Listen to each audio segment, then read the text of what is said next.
Hello, I'm Dr. Steve Hassan. Thank you for joining me today on my live stream. It's October 15th, and we're recording this at 2 in the afternoon Eastern Time. And what can I say? There's so much going on that I want to talk about, but I want to start today by talking about No King's Day 2, October 18th, because we really want to encourage people to show up no matter where you are, no matter what city you are in, even if it's not a big city with a lot of people showing up. Make some signs, make some noise, and please get the message out that we don't want kings. We want habeas corpus. We want human rights. We don't want press people to be thrown to the ground, as has happened in Chicago a few days ago. We want people to live in peace, and we're fine with criminals being abducted, but this is just plain militarization to intimidate people and to make people cower. And so my message is No King's Day is the number one thing I wanted to focus on today. But of course, I want to mention a whole bunch of other important stories before we get into answering questions. I guess I want to also emphasize that while it was a wonderful thing for Israeli hostages and Palestinian prisoners to be exchanged, we're very far from a real peace deal and two-state solution in the Middle East. And I want people to understand that this is just a moment in time where Donald Trump's taking a lot of kudos, but let's roll up our sleeves. I encourage people, if they read Thomas Friedman, he did a piece today on that. Now the hard work is going to really become a reality, and whether or not there can be real peace. And it's going to require other countries really stepping up, and certainly Netanyahu and the religious extremists being told, no, you're not going to annex the West Bank and Gaza, etc. What else do I want to say? There's just there's so much disturbing news happening economically. The government shutdown. Guess who's shutting the government down? It's the Republicans, but they're spending a lot of time and energy trying to turn the tables, as I've documented in The Cult of Trump, to make it the Democrats who are shutting the government down, as opposed to the Republicans realizing that they're alienating their base. They're taking health care away from a lot of their core constituents. And the Democrats are counting on people understanding prices are going up because of the illegal tariffs, that inflation is going up, the stock market is going down because of Trump. It's his economy, and it's his government. And I think the Democrats are doing the right thing by saying, we're not going to allow you to continue to steamroll over the Constitution. And I just finished my forensic think tank had a judge presenting about how the Trump administration is subverting the rule of law by using the 6 right-wing extremist judges on a shadow docket, which is not the normal behavior of the Supreme Court, to pass all kinds of emergency decrees to dismantle the United States of America, and how people's faith in the Supreme Court and in the legal system is going down. And it was interesting to listen to this judge, because she said, I was around in the 60s, and we're not going to take it as Americans. And The last thing people should do is cower in fear and be quiet. Seriously, folks, this is our country. This is our future. This is our children and our grandchildren's future. It's the future of a climate. We have no choice but to stand up and be counted. And I'm aware of some people going, oh my goodness, I don't want to post anything publicly because they're going to come after me. It's too late. They have Musk infiltrated our most secret information sources in the government. Zuckerberg and Musk and other bad actors have scraped a lot of our personal data already. And so the only way forward is forward and standing up and saying, because they can't arrest and go after tens of millions of Americans. They just can't. And yes, there's worry that Trump is going to not allow free and fair elections in the midterms next year by declaring martial law. That is possible. But it's equally possible, because Trump is talking about not sure if he's going to get into heaven. It's equally possible he's not going to last very long because his health is so awful. Too many cheeseburgers and French fries, I think, and too many Diet Cokes. The man is obese and swollen ankles, swollen hands. I did read he got a COVID vaccination. I did too, Donald. So I'm a big fan of using modern science and experts. I have more to say. I do want to do a plug for a brand new book by my dear friend and colleague, John Atack, the world's authority on Scientology. He wrote Let's Sell Him a Piece of Blue Sky. And I'm listening to this book on Audible, and it's a magnificent piece. And don't think it's just about Scientology, because he connects the dots with the Nazis' occult beliefs, and it all is related to today. So it's really an important book to read, and especially if you think you're a Christian and identify as a Christian, because the writings of Hubbard are anti-Christian. In fact, he is promoting the 666 Antichrist. And I did a video recently on Peter Thiel's secretive lectures on the Antichrist. And I'll be doing a lot more about the infiltration of the Christian right into Silicon Valley, trying to merge religion and the billionaires' crazy belief systems of transhumanism and long-termism and acceleration and crypto. So those are my opening remarks. I know that there were other things I wanted to talk about, but let's get into some questions.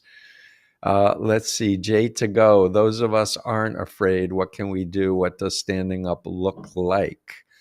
So standing up looks like, and I just recorded a video for social media featuring a video of a Chicago TV producer who was violently thrown to the ground. I believe her name is Brockman in Chicago. And I said in my video, I appreciate people standing up by videotaping, asking the person what's their name, how can we get the message out about you. I think that's great. But I'm really opposed to people calling ICE agents Nazis and fascists, etc. These are individuals, we don't know who they are behind their masks, but I would like to assume that most of them are doing it because they're being bought off with huge salaries and signing bonuses, and they're being sent to other cities than where they're from. But they've been indoctrinated into this black and white, all or nothing, good versus evil frame, that the protesters are evil. And by calling them names, it's just reinforcing that indoctrination. And I'm now connecting back to when I was trying to message against the government activities with David Koresh, where they were shooting his dog and they were keeping them up all night playing These Boots Are Made for Walking by Nancy Sinatra and being mean. It was just reinforcing David Koresh's hold over the members. It was the opposite of the strategy they should have used. And I've since talked to the two top former FBI negotiators. Both of them have read my books and said they wished they had consulted with me if they knew that I existed. I did. And I tried through my congressman, and I contacted Attorney General Reno's office. And eventually I went on TV just saying they need to understand cult psychology. So standing up means, hey, I know that you've been hired to do this, but this is a human being. She's not a criminal. She's a member of the press. How would you feel if it was your mother violently thrown to the floor? Would you like it? Well, it could be your brother, your sister, your mother, your grandmother. Please reflect on, have some conscience on what you're doing and whether or not peaceful protest is really warranting the kind of violence that you're being encouraged to do. That's what I mean by standing up. Let's see, X-Star Neon Raven. Why do so many people see themselves with no one else in the world? Why isn't trauma a more important health concern than it is? Well, I think the first part of your question is about loneliness. Why do people feel isolated and alone? And I largely blame the breakdown of the nuclear family, and social media is the biggest culprit for the vast mind control that's being now done to millions and millions of people. And do a reality check. Try turning off your phone for a day or two. Go in the woods, listen to music, go dancing, play with children, play with dogs and cats and other things that you love to do. And you'll feel yourself becoming more human again. It's like we're not meant to be on our phones 8 to 12 hours a day. That's not an environment human beings are used to being in. And it's creating unprecedented anxiety, loneliness, frustration, body dysmorphia, gender dysmorphia, alienation, suicidal ideation. And then what was the other part of the question? There was a part two to that one besides loneliness. I don't know if we can get that question back up, but I say at Freedom of Mind, it's your mind and only you should control it. And amongst all the podcasters and all the people talking about cults, I'm the only one who has the credibility and the models to explain this stuff. I wrote The Cult of Trump. Why isn't trauma a more important health concern than it is? I don't have an answer to that question, but I can tell you that we're all experiencing what's called vicarious trauma by looking at videos being abused by ICE, by looking at horrible videos of innocent civilians being bombed or shot to death. This is all creating, for the people who are able to feel and have empathy and compassion, it's traumatizing us. So for me, again, I'm a therapist by training. I want people to understand information is like the food we eat. And we can eat junk food, and then we're going to have the consequences on our health.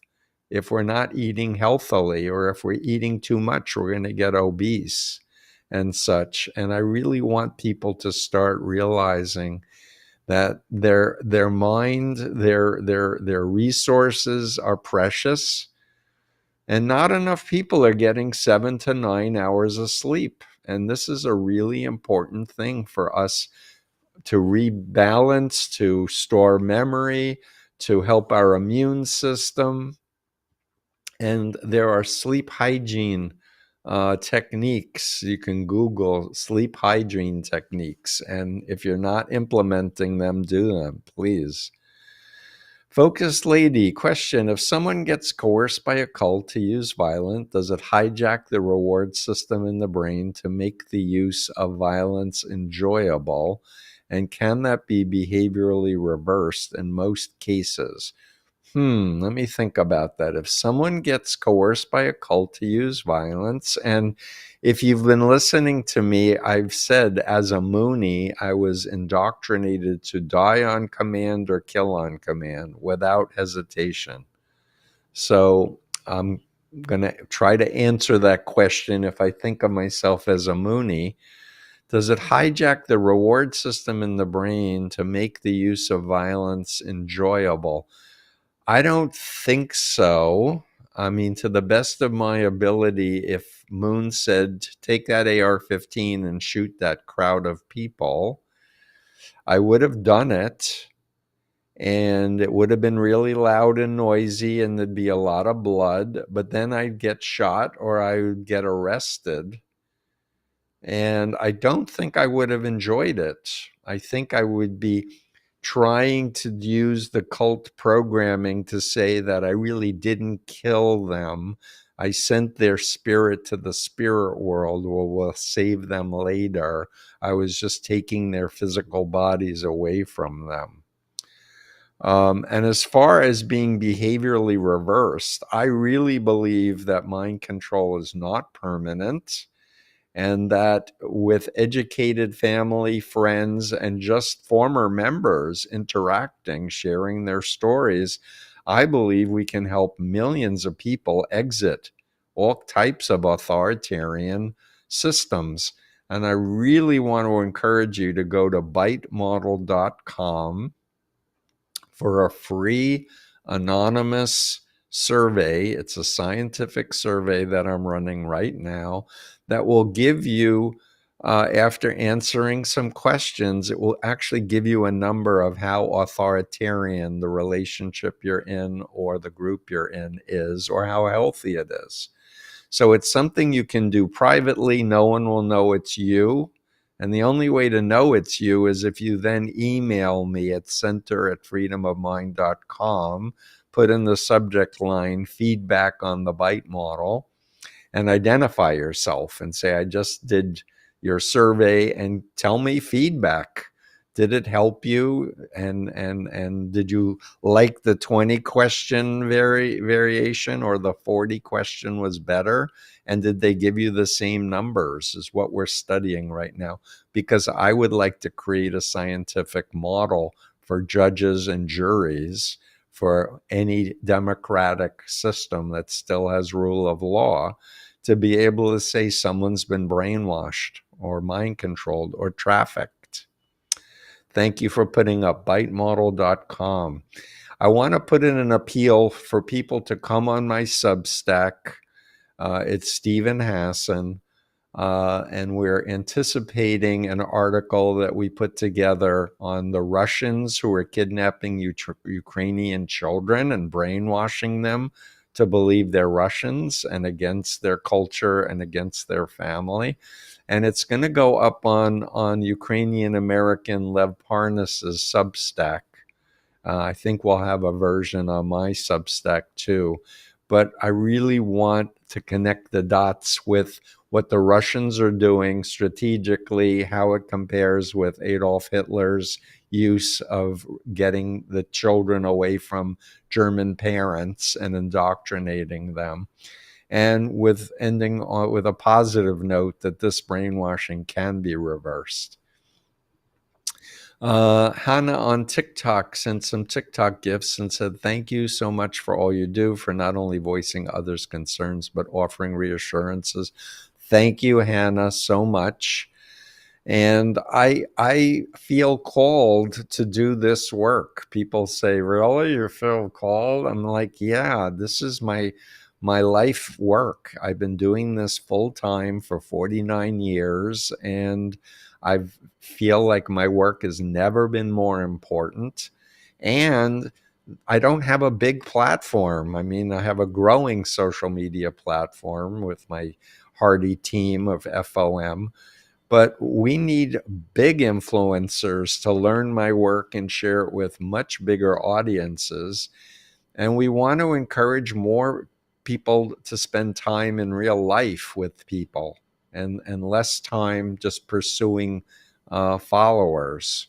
So thank you for your kindness. It keeps me going to hear that my work matters and is uplifting to you. Let's see, Violet. I feel isolated and alone because all my close family members are gone. I have a chronic illness and I live in a tiny, isolated town, filled with hateful MAGA. I feel for you. And I don't know where you live, but I bet there's some people near you who are not MAGA. Maybe they're afraid to speak out. But all I can say is network, and if you don't have anyone physically near you, then you need to resort to support groups that are like indivisible, or all these groups that are organizing for the massive protests on the 18th. And the word is Trump doesn't want this to be a massively successful protest. I believe the last No King's Day had over 5 million Americans, and people were protesting around the world, I would add.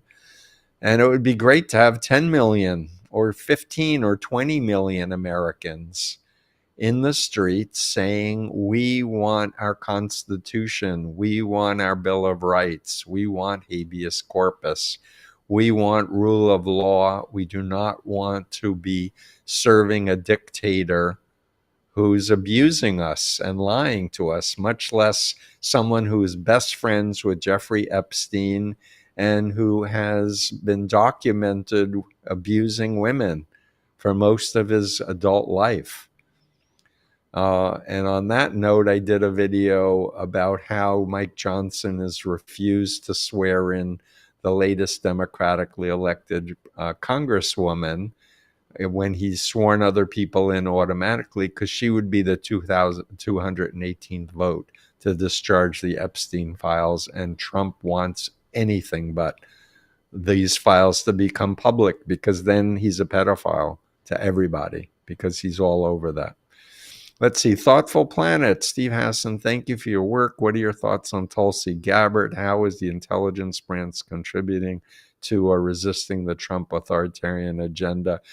I don't like Tulsi Gabbard. I have many posts about Tulsi Gabbard when she was floated as being in charge of intelligence.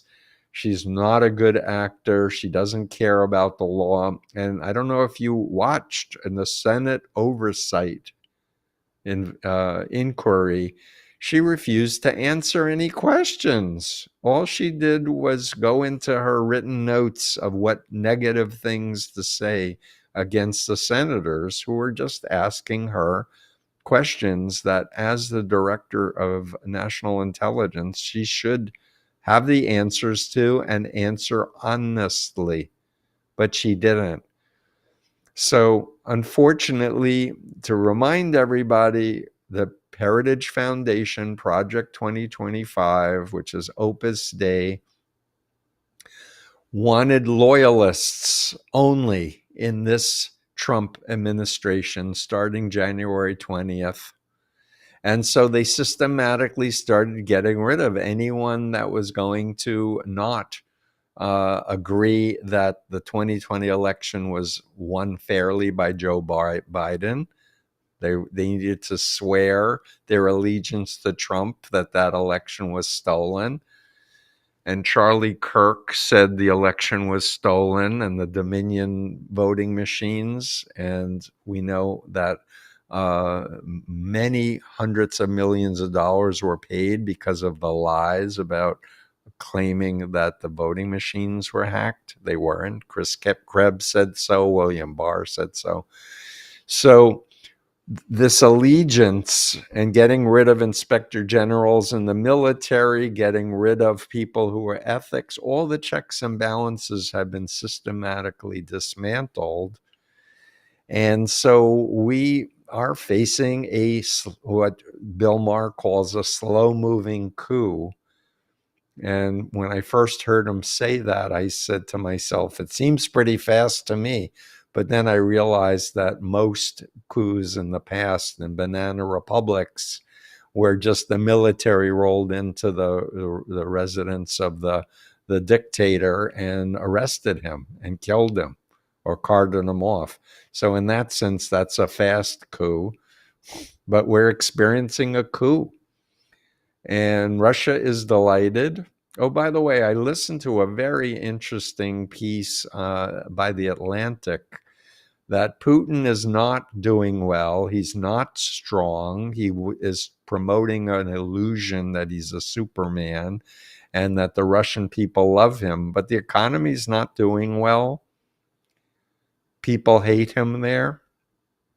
He's paying people to fight in Ukraine, but the Ukrainians, God bless them, are putting up a valiant defense of their homeland.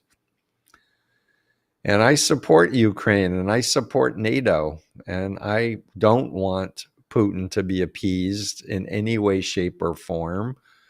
And as I wrote in The Cult of Trump, I put Putin at the top of Chapter 7 of Puppet Masters over Donald Trump. And I'm still amazed that some people are like, really? And I'm like, he went to Russia in 87 and came back and took out a full-page ad in the New York Times against NATO. Like, isn't that a clue that something happened when he went to Moscow? Not to mention all of the oligarchs, all of the bailouts of his casinos and his he's not an agent, but I'm told he's an asset, someone that they're using. And Putin is not happy that he's helping Ukraine in any way, shape, or form. And I think a lot of it is just distraction and mirrors, frankly. Anyway, Helen T., from my point of view, the U.S. is going down the path of Germany, Austria in the 20s. Do you think that at this point it can be stopped? I think it's closer to the 30s. But I want to say, the German people were really depressed. Their economy was in a shambles. There were a lot of conditions that made them ripe for Hitler. America has different DNA. Like, we really believe in free speech. We really believe in human rights and Bill of Rights and habeas corpus. I don't know, I grew up believing America is righteous and is going to stand up for human rights and is against Russia and authoritarianism. I believe that. I believe we were fighting the Nazis and we were on the side of good. And now the Nazis are applauding Donald Trump. They're very happy with being involved with Donald Trump. We saw Musk's Zig Heil, and I recently learned about his parents being full-fledged Nazis when they were in Canada and how Canada didn't want them anymore, and they went to South Africa. So, what can I say? We're also living in a digital age, and I think there are a lot of very smart people, especially young people, who understand that our media has been taken over and is being hacked. And I'm looking for the next few geniuses to come up with digital solutions to the psychological warfare that's being waged on people. here in the United States.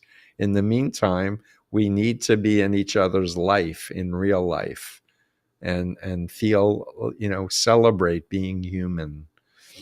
Let's see. Mary Kay Eloian, forgive me for mispronouncing your name, continues. This far-right cult has divided families and friends unlike no other president in modern history. This is part of the evil as predicted in the Bible. So dividing families is part of what's known as fourth generation psychological warfare. I've done 2 interviews with Stanford PhD political sociologist James Scaminacci III. I just interviewed him this week again to update, but it was all psychological warfare that the U.S. was doing on other countries to make them ready and ripe for a takeover. Make them distrust scientists and science, make them distrust experts, make them distrust democratic institutions, create so much fear and anxiety that people are going to just, go to whoever has the loudest voice and what appears to be the popular thing and fall in line. But learning about social psychology, understanding how the brain works, understanding that we're being emotionally manipulated online, that we're being spoon-fed news cycles that are not the same as what the MAGA folks are getting. And as far as predictions of the end of the world and the Antichrist and all of that, I am not a believer that the world is going to come to an end. However, there are lots of different forces that are operating that way, thinking that their unique cult church is going to survive Armageddon and everyone else is going to be wiped out, or Jewish messianic cult groups, or Muslim messianic cult groups, or tech billionaires that are accelerationists, the people who want chaos and destruction and are advocating, let's not care about global warming, let's just exit Earth and go to Mars or something. I've recently listened to a great interview with Neil deGrasse Tyson on this point about going to Mars, and I love Neil deGrasse Tyson. If you haven't seen his redo of Carl Sagan's Cosmos, please go check that out and understand that if you believe that the world's coming to an end, there's a big danger that someone's going to be an accelerationist and create a unique virus that will wipe out half the planet, or do some type of nuclear event or something other terrible. And I want to appeal to people's sanity and sense of self-survival. And for those religious people, I know enough about the New Testament to know that truly devout Christians say the Bible's very clear. No one will know the time of the end. And they also will readily admit that for 2,000 years, there have been people predicting now is the end of time. Now is Armageddon. For 2,000 years. So we have the fear of climate crisis. We have the fear of AI that's unregulated. And I am just hopeful that sane people will come together and say we need to join together and make sure AI never becomes so powerful that it wants to wipe us out. And that requires real cooperation amongst the nation states to realize this is an existential threat. And this kind of rush to make AI as powerful as possible by Musk and Zuckerberg and Bezos and Thiel, it's really dangerous. So again, I just want to say, let's live together on this beautiful planet. Let's realize that there isn't an escape in our lifetime, and we don't want the world's population to get wiped out by the billions. That's my speech. Let's see. Boston on Substack asks, I have family members who are conservative. So the word conservative is no longer relevant because there's a lot of conservatives like Adam Kinzinger, for example, or Liz Cheney, who were conservatives in the Ronald Reagan sense of the word conservative. But now it's either MAGA or not. It really is authoritarianism or not. And we need people who voted for Trump to step out and be very loud to their congresspeople and senators and to Trump and to all the business people that are donated to this. Anyway, to move on, and I am constantly trying to find inroads to open up a good faith conversation with them about the danger of what's happening. When they have already drawn their conclusions, how do I help ask good questions? I'm constantly trying to learn better questions to help them start to evaluate their state of mind. So I really want to invite you to read my books, especially Freedom of Mind. If you haven't read The Cult of Trump, please do. There's a methodology, but it's based on developing or reestablishing rapport and trust, finding common ground, remembering who they were before they got converted into believing that Trump was God's agent or was actually going to make America great. Use your common sense to find areas of common ground. If you know that your loved one loved human rights, talk about human rights. If they love the economy, talk about the economy going down. And what's going to happen if people go to crypto and don't invest in paying their taxes? What's going to happen to the police, the fire, all our military? Where's the money going to come from? Like, just ask them, help me understand. The critical thing is don't be arrogant and don't try to persuade with facts or logic. Ask questions. I'm really curious. Help me step into your shoes. How are you thinking about Musk being best buddies with Trump and where he's at right now? What do you think of that? Do you think they're ever going to be best buddies again? And for people who are happy that Trump helped to broker a release of the Israeli hostages taken by the violent Hamas attack October 7th, I applaud that though these hostages have been reunited with their family. There's still some 26 bodies that need to get returned.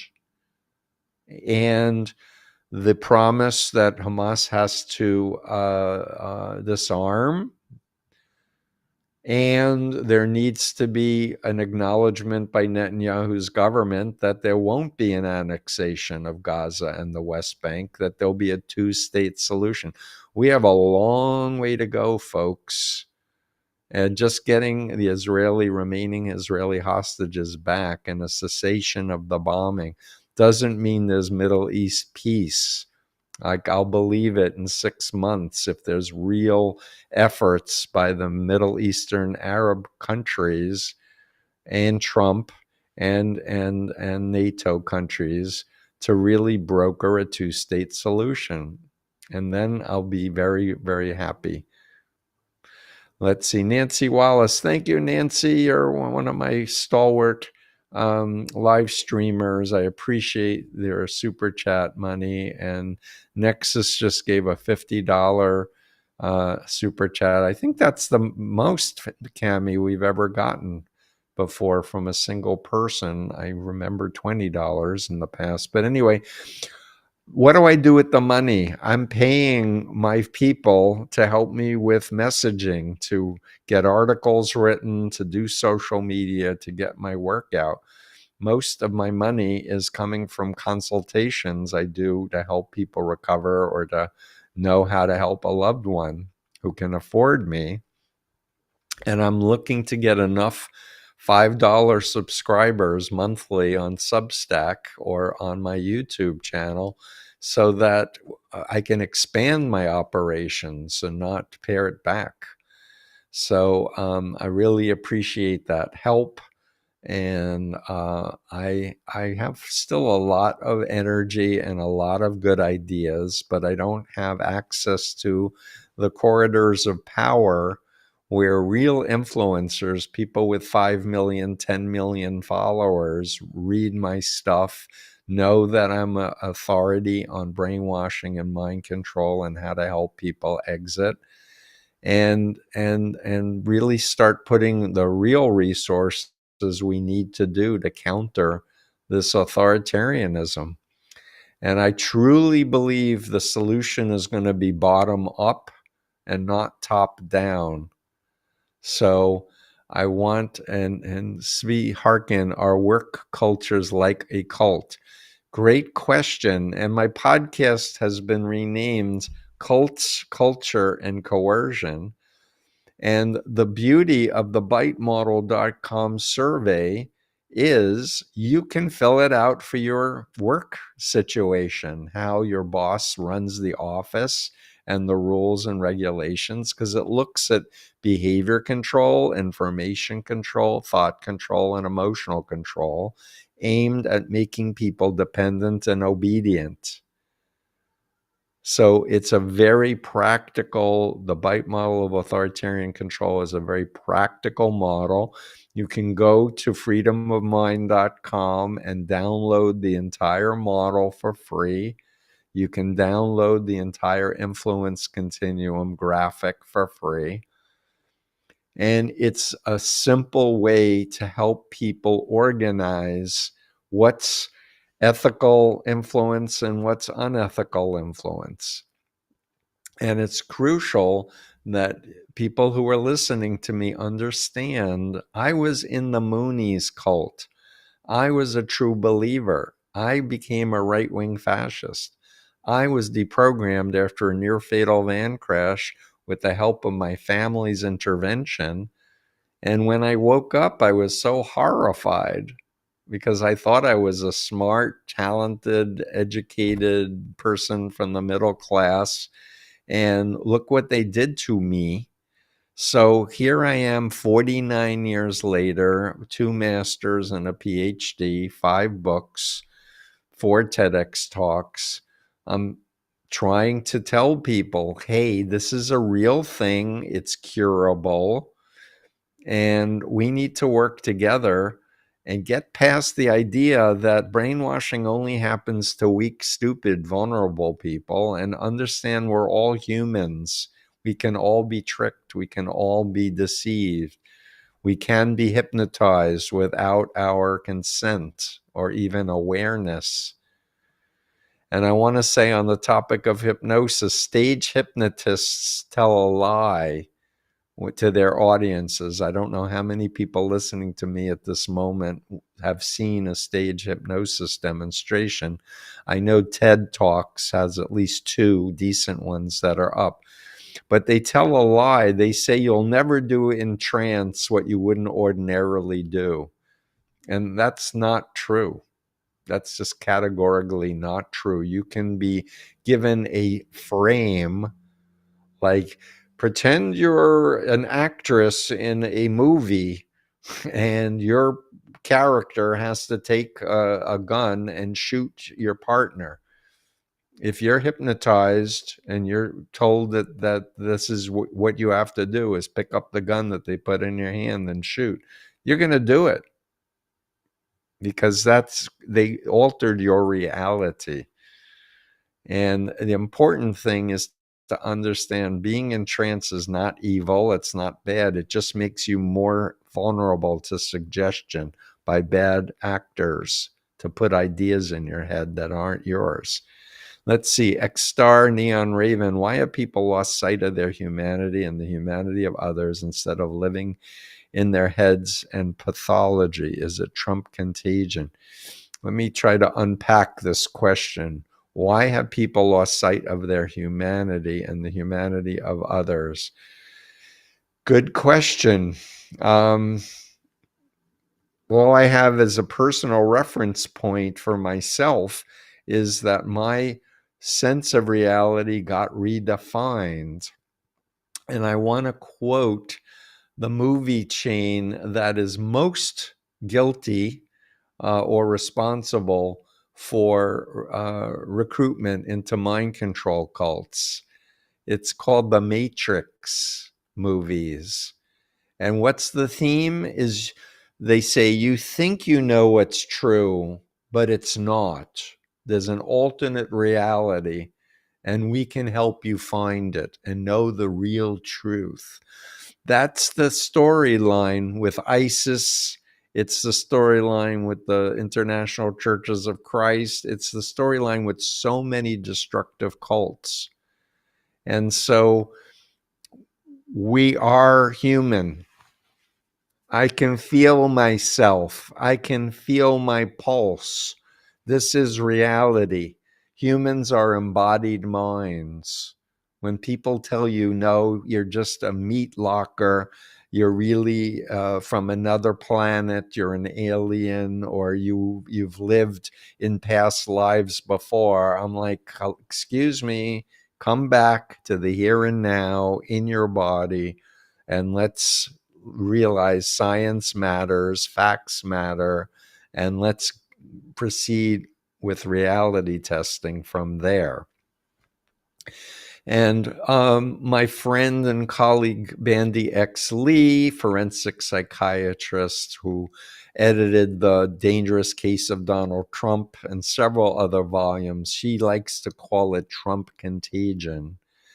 And I want to just explain that we're now learning through neuroscience that there's a part of our brain that we've inherited that demonstrates that we're social beings and that our reality is consensual reality. In other words, if you're hanging out with a whole lot of people and they're looking at a 3-inch line and being asked, is the 3-inch line the same as the 4-inch line, the 5-inch line, or the 3-inch line?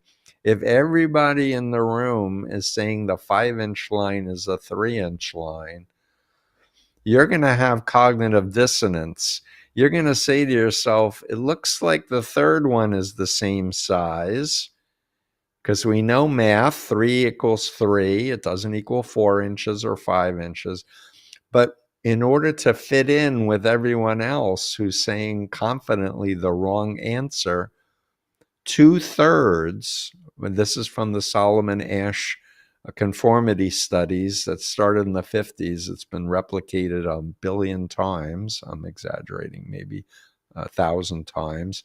But the point is people will start agreeing with the wrong answer, and a certain number will actually be confident in the wrong answer, even though they can see with their eyes what the right answer is.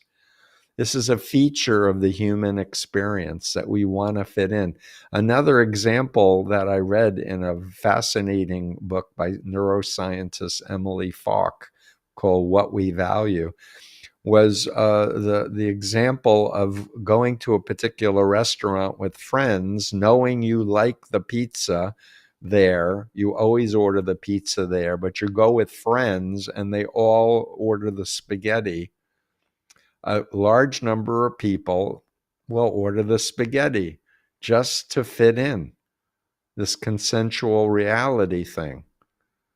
And what I say is, in this crazy environment that we're living in right now, you really need to know yourself. You really need to know what's true And if you are in a situation where someone is saying there's a 3-inch line that's the same size as a 5-inch line, get the frick up and measure it. Like, think, what's within my control to reality test this? And just because everyone is saying a 5-inch line is a 3-inch line doesn't make it so. And this whole notion that if you believe it, then it's true. No, there's a lot of delusions. Cults thrive on giving delusional belief systems to their followers, things that are unverifiable, untestable.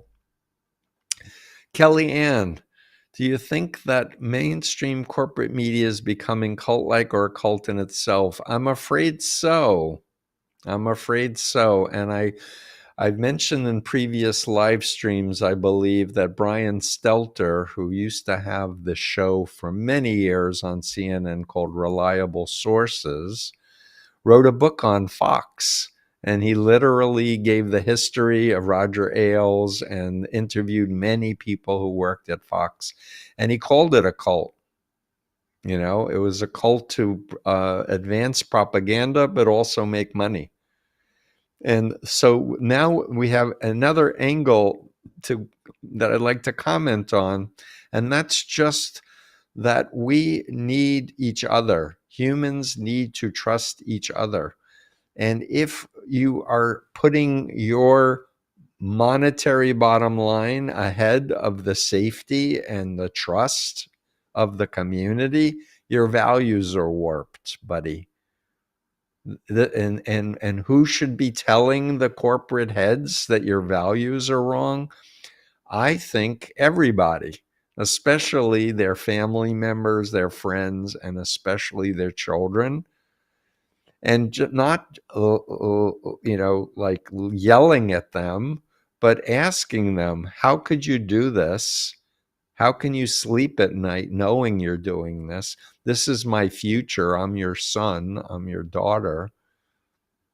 Think about all the people that are being harmed by what you're doing, by putting out disinformation or propaganda and acting as if it's real and true. And I can't help but mention Charlie Kirk was a disinformation agent. He really was. He was messaging about the stolen election of 2020, that the Dominion voting machines were all rigged. Just that's one tiny example of his talking in a racist, misogynistic, bigoted way. He's the opposite of what Americans have stood for. And Trump is now threatening anyone who says anything bad about Charlie Kirk we're going to come after you. Can I do this? Come on.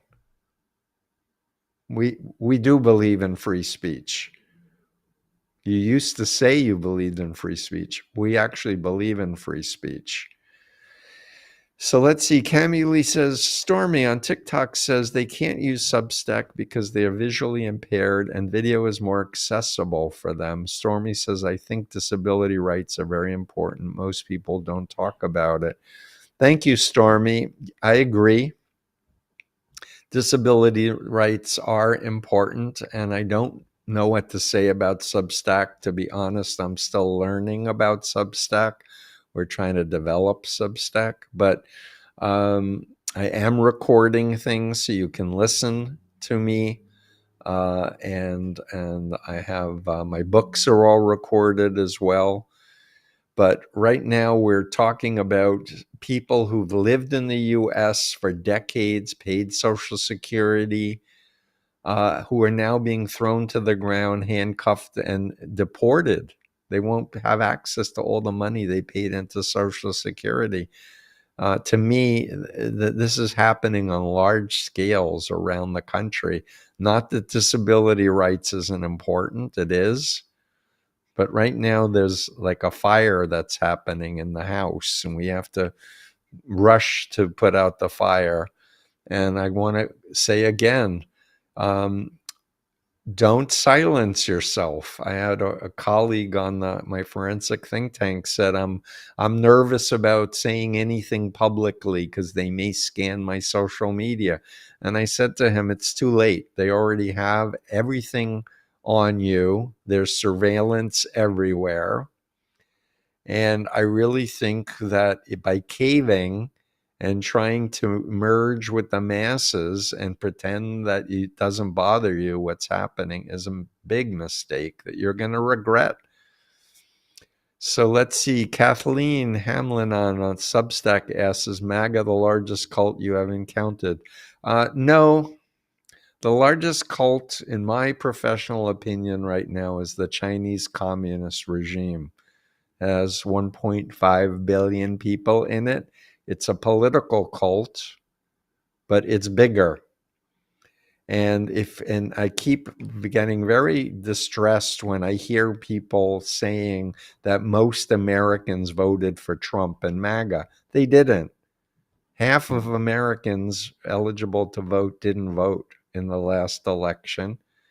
And they got, they say, more votes. There's been some questions whether or not there was an online artificial intelligent algorithmic hacking going on to make people not show up to vote, or making people actually believe Kamala Harris is for Hamas or whatever.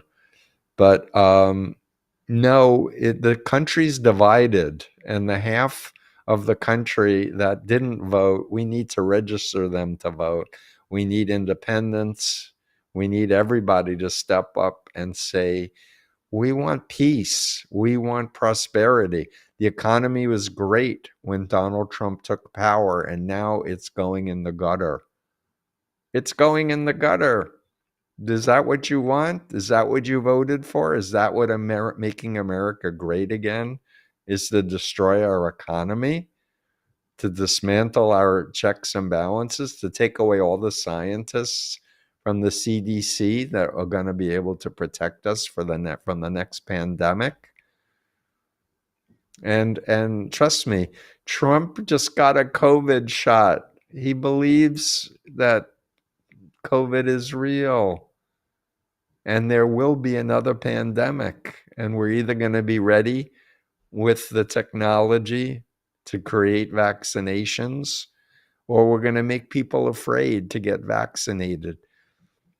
RFK Jr. is a danger to humanity and to science. The guy doesn't believe in germ theory in 2025. Think about it. How can someone be in charge of our healthcare doesn't believe in germ theory? It's ridiculous. Makes Russia happy. The instigation of civil war, this is being done on large scale by Russia, Iran, and China to try to get Americans to take guns and kill each other. And I'm appealing from the depth of my heart to be peaceful, and don't treat ICE agents as evil people. They're doing evil. Call out the behavior, but try to not succumb to the black and white, all or nothing, good versus evil framing, because that's cult think. Reality is complex, and I'd rather take the position that I don't know, but I'm open to learning. I'm open to changing my mind. I try my best to model this when I'm interacting with people, and I encourage people to try it out, because it's a very comfortable way to be in your skin, to be confident about your beliefs, but be willing to engage people and find out what their beliefs are and invite them to convince you. Share the evidence, please. And with that, I see my time has escaped me. Another live stream is now completed. Please subscribe to my Substack and my YouTube.